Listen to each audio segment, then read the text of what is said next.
O Lagosta é um filme de Yorgos Lanthimos, dotado de certo humor negro, romance e suspense que retratam um mundo distópico, onde aqueles que não se casam estão fadados a serem transformados em animais à sua escolha. Nesse mundo, David é um homem que foi abandonado por sua mulher depois de um relacionamento de 11 anos e volta para o hotel onde aqueles que são solteiros vão parar. Nesse hotel, as pessoas têm que arrumar um parceiro em 45 dias, ou serão transformados no animal que escolheram. Como forma de prolongar seus dias, eles caçam aqueles que se rebelam contra esse sistema e escolhem ficar sozinhos para viver na floresta.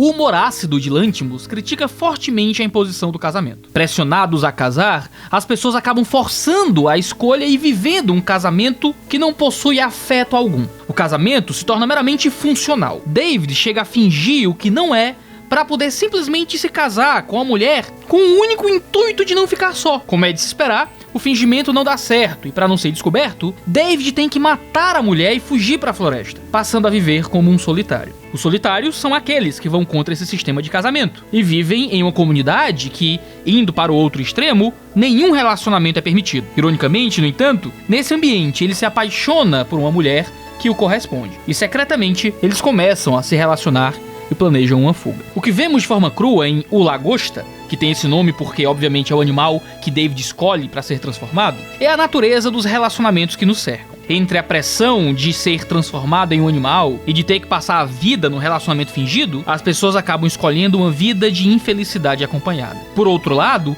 a vida forçada dos solitários acaba se tornando insuportável. As pessoas acabam se relacionando secretamente. Também nos é desconfortável a luta que o casal passa. Tendo encontrado uma coisa em comum, a saber, a miopia, eles querem se apegar a isso de toda forma, como se isso fosse o combustível do amor. A parceira de David acaba sendo cegada para que este vínculo não fosse rompido. Por algum tempo, vemos até que ambos conseguiram lidar com isso, mas no final do filme, nos é devolvida a sensação de angústia, quando David está prestes a se cegar, para que tenha novamente um vínculo com ela. Mas o filme termina sem sabermos se ele fez isso ou não. A crítica de Lanthimos é pertinaz. Forçar algo que acaba levando as pessoas a fingirem ser o que não são, não constrói relacionamento de fato. O que ele quer mostrar é que muitos acabam se casando simplesmente para não ficarem sozinhos, como se houvesse maior mérito no casado do que no solteiro. Ainda que não possamos generalizar e dizer que todo casamento é uma união entre pessoas que somente se suportam, o Lagosta nos faz pensar na motivação para casar e nos faz imaginar como temos lidado com os nossos próprios casamentos. Ele critica o fato de que em casos de desentendimentos, muitos casais não tentam resolver suas diferenças. Lanthimos quer nos fazer pensar que muitos tentam salvar seus casamentos com filhos, transformando as crianças em meros instrumentos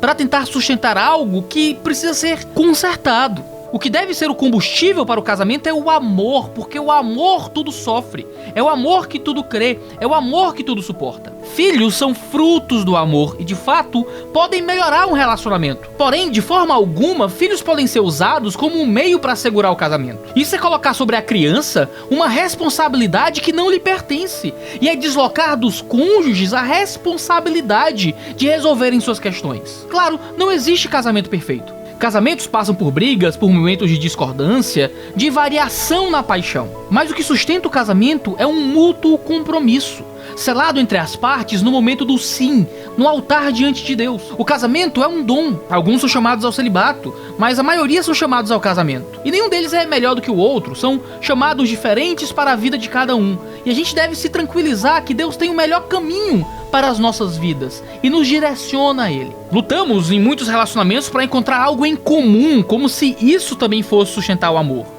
O casamento não pode cair na rotina, vocês têm que ter hobbies parecidos, gostos parecidos. E muitas vezes podemos estar procurando pessoas para nos relacionar que tenham simplesmente características em comum conosco. David fez isso simplesmente se apegando à miopia. Uma simples limitação visual é o que ele pensava que os unia. Quando sua parceira então fica cega e David fica em dúvidas se cegaria ou não, somos deixados com um final aberto que nos leva a pensar como se fôssemos David. E se eu me cegar por alguém que vai me abandonar depois? O final aberto do filme nos provoca o pensamento no que pode estar passando na cabeça daquele homem. Ironicamente, eles esqueceram aquilo que tinham construído, que ia muito além da miopia. Ambos desenvolveram uma linguagem de sinais para que pudessem se falar secretamente. A linguagem tão própria do casal tão deles, que os primeiros sinais a serem aprendidos foram de uma declaração de afeto um pelo outro e o cuidado mútuo a fim de não serem descobertos. Os sinais foram sendo desenvolvidos e uma linguagem foi criada, uma linguagem deles. E eles se esquecem disso, se apegando a um simples elemento visual que os uniu e estão dispostos a não conseguirem mais usar essa linguagem, simplesmente para permanecerem cegos um do outro. Não é incomum ver casais que não têm nada a ver um com o outro. Quando duas pessoas estão empenhadas em construir um bom relacionamento, no entanto, elas acabam construindo características próprias que as unem e as tornam únicos. Não importa se ela é roqueira e ele gosta de Barões da Pisadinha. Não importa se um gosta de Marvel e o outro de Lars von Trier. Não importa se um lê Shakespeare e outro Helsing. Um é de praia e o outro é do campo. O que constrói a identidade do casal é aquilo que eles formam um no outro ao longo do tempo.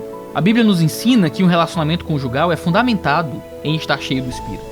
Isso é o que se desenvolve como uma liderança sacrificial do marido e uma submissão amorosa da mulher. Dentro dos padrões bíblicos, não são simplesmente as características comportamentais que sustentam casais, mas o voto de fidelidade amorosa, sendo guiado pelo poder santificador do Espírito Santo.